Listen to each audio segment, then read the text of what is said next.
El día que perdí a mis hijos. Los gritos de Chloe cortaron el aire como cristales rotos a las 3:33 de la madrugada, despertando a Elena Rivera de un sueño que jamás recordaría. Cuando corrió hacia la habitación de sus hijos, encontró las camas vacías y la ventana abierta de par en par, con cortinas que danzaban como fantasmas en la brisa helada del lago Crescent.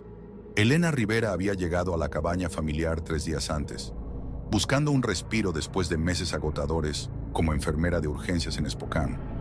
La muerte de su madre había dejado un vacío que parecía imposible de llenar, y la herencia de aquella vieja cabaña a orillas del lago había parecido una bendición. Un lugar donde Chloe de 7 años y Dylan de 4 podrían correr libremente, donde ella podría sanar sus heridas emocionales rodeada de la naturaleza que tanto amaba su abuela. Pero desde el primer momento, algo había estado terriblemente mal. La cabaña crujía con sonidos que no correspondían a su antigüedad. Los muros empapelados con flores descoloridas parecían moverse cuando no los miraba directamente. Y por las noches, Elena juraba escuchar voces susurrando en habitaciones vacías. Había intentado racionalizar todo: el estrés, el duelo, la adaptación a un lugar nuevo. Como enfermera, estaba acostumbrada a los turnos de noche y a las alucinaciones auditivas que provocaba el cansancio extremo. Pero los niños también las escuchaban. «Mamá, la señora del agua está cantando otra vez», había dicho Chloe la segunda noche, apuntando hacia la ventana que daba al lago. Elena había mirado, pero solo vio la superficie negra del agua bajo la luna, inmóvil como un espejo de obsidiana. Dylan, por su parte, había comenzado a hablar en sueños en un idioma que Elena no reconocía. Sonidos guturales, antiguos, que hacían que se le erizara la piel. Durante el día el niño dibujaba compulsivamente figuras negras sin rostro, alargadas y amenazantes, siempre cerca del agua. La mañana del segundo día, Elena había decidido buscar ayuda. Necesitaba hablar con alguien que conociera la zona, alguien que pudiera explicarle por qué se sentía observada constantemente, por qué el aroma a flores secas y madera podrida impregnaba cada rincón de la cabaña, sin importar cuánto ventilara. Jackson Murphy vivía en una cabaña más pequeña, a unos 500 metros de distancia. Elena lo había visto trabajando en el mantenimiento del muelle principal. Un hombre de 58 años con manos curtidas y ojos que parecían haber visto demasiado. Cuando le preguntó sobre la historia del lugar, Jack había dejado caer su martillo y la había mirado con una expresión que mezcla compasión y terror. «Rivera», dijo, «¿es usted pariente de Esperanza Rivera?» Elena asintió, sorprendida de que conociera el nombre de su abuela. «Señora, necesita llevarse a esos niños de aquí. ¡Ahora!».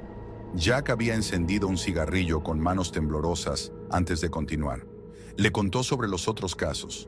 6 familias en los últimos 20 años. Siempre niños, siempre desaparecidos sin rastro, siempre en propiedades que habían pertenecido a las familias fundadoras del área. «El lago cobra lo que se le debe», había murmurado, mirando hacia el agua. «Y su familia le debe mucho». Elena había regresado a la cabaña con más preguntas que respuestas, pero decidida a investigar. Esa noche, después de acostar a los niños, había comenzado a revisar los papeles de su abuela que estaban guardados en un baúl del ático. Entre fotografías amarillentas y documentos legales, encontró un diario encuadernado en cuero negro, con páginas que olían a humedad y secretos. Las primeras entradas databan de 1924, escritas por su bisabuela, Esperanza Rivera. Hablaban de rituales, de sacrificios, de un pacto firmado con sangre bajo la luna llena. Elena había leído con horror creciente sobre el Pacto del Agua Negra, un acuerdo entre 5 familias pioneras y algo que habitaba en las profundidades del lago. «Los hombres se ahogaron en la guerra», escribía Esperanza, «pero el agua nos promete devolverlos si le damos lo que más amamos. Una generación por cada generación perdida». Elena había cerrado el diario con las manos temblorosas, negándose a creer lo que leía. Pero esa noche, Dylan había aparecido en su habitación con los pies cubiertos de barro del lago, a pesar de que todas las puertas estaban cerradas con llave.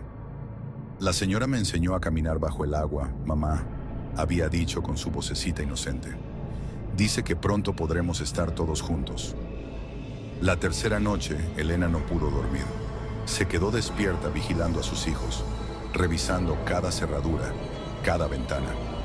Pero a las 3:33 de la madrugada, los gritos de Chloe la despertaron de un microsueño.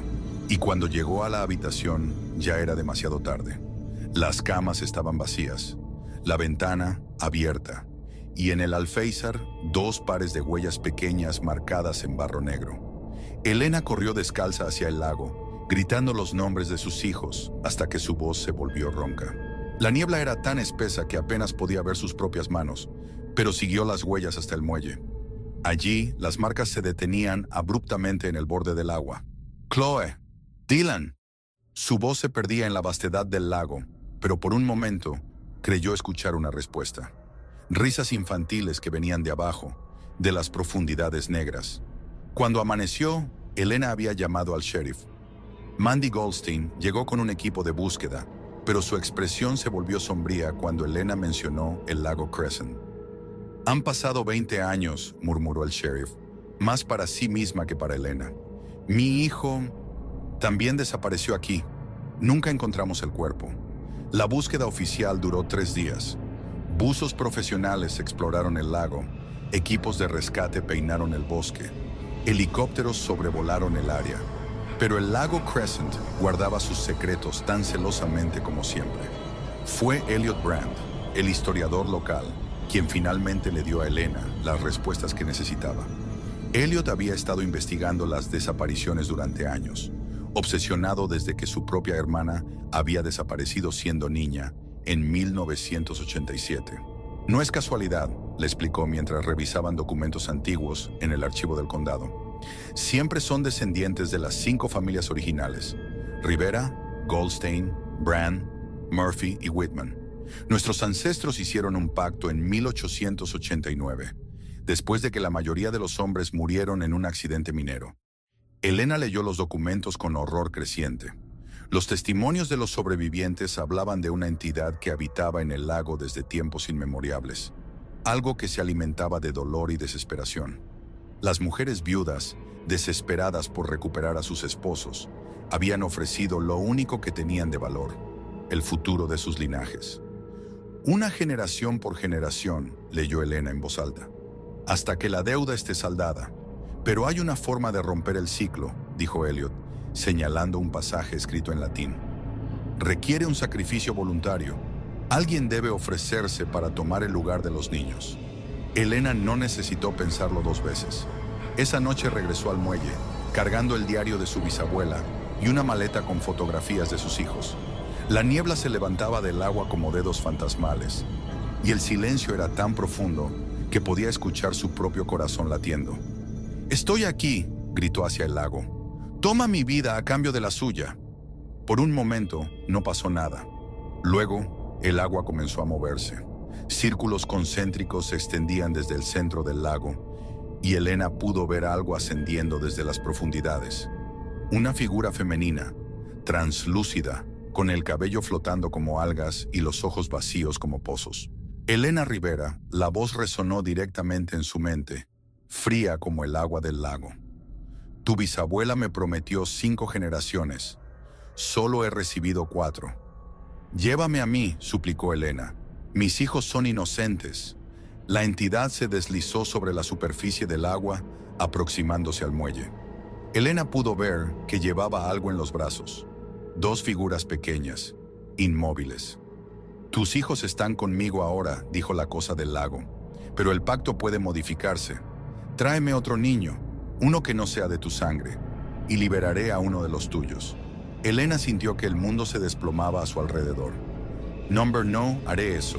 Entonces todos permanecerán conmigo, para siempre».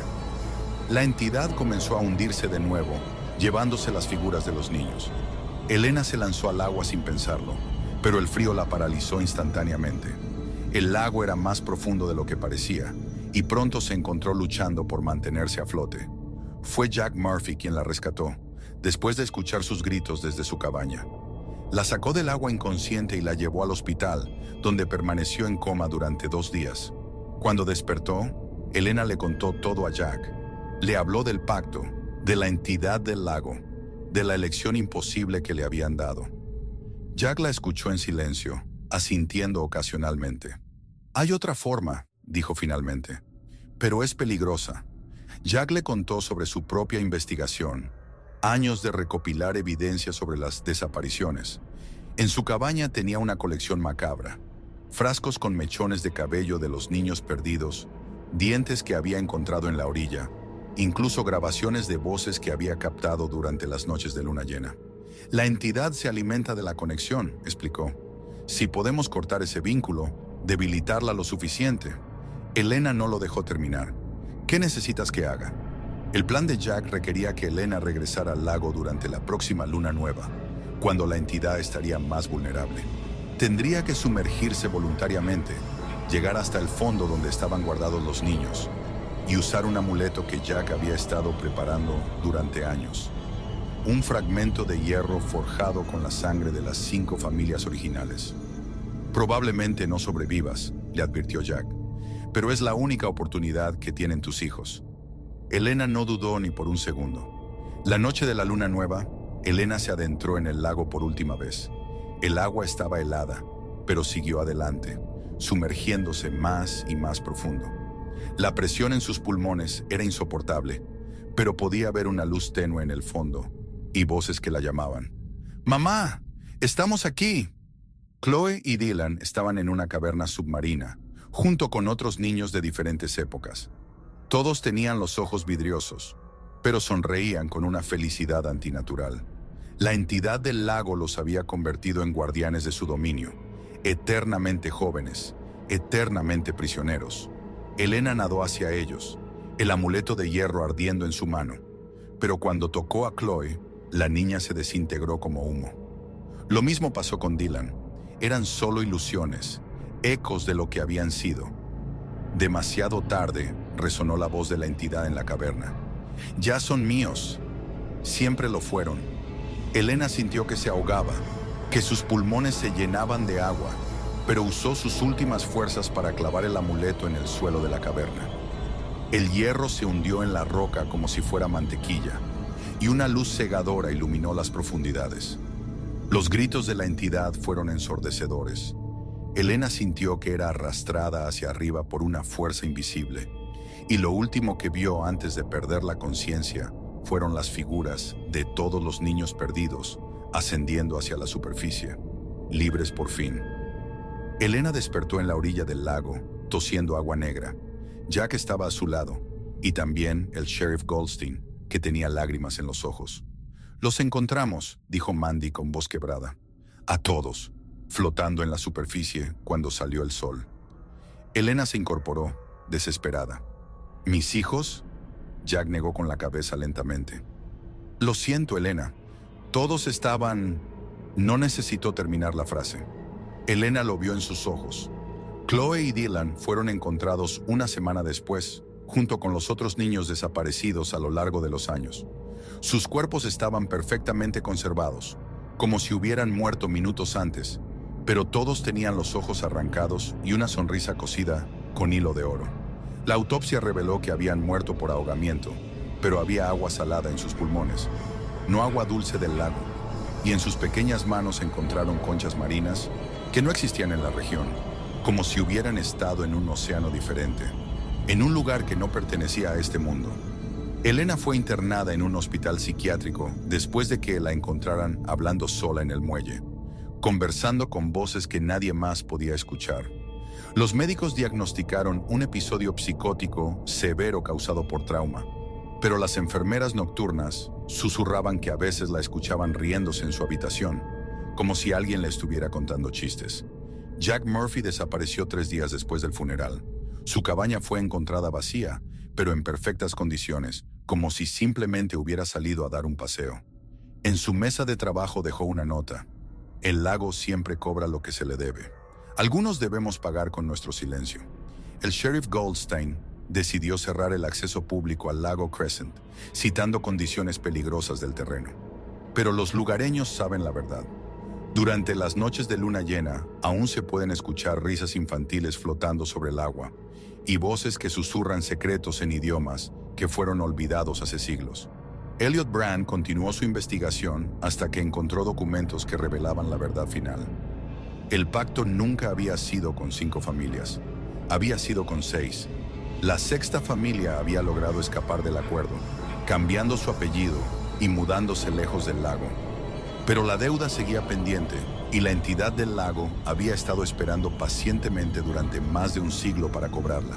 El apellido de esa sexta familia era Whitman, y la bisnieta de esa familia, una joven madre soltera con 2 hijos pequeños, acababa de heredar una propiedad junto al lago. Su nombre era Sarah Whitman y había decidido llevarse a sus gemelos de vacaciones para reconectar con la naturaleza después de un divorcio difícil.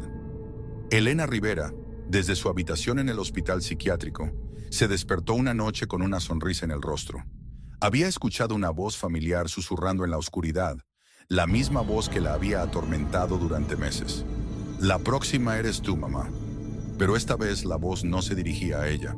Se dirigía a una mujer que manejaba por la carretera estatal 101, con 2 niños dormidos en el asiento trasero, acercándose cada vez más al lago Crescent bajo la luz de la luna llena.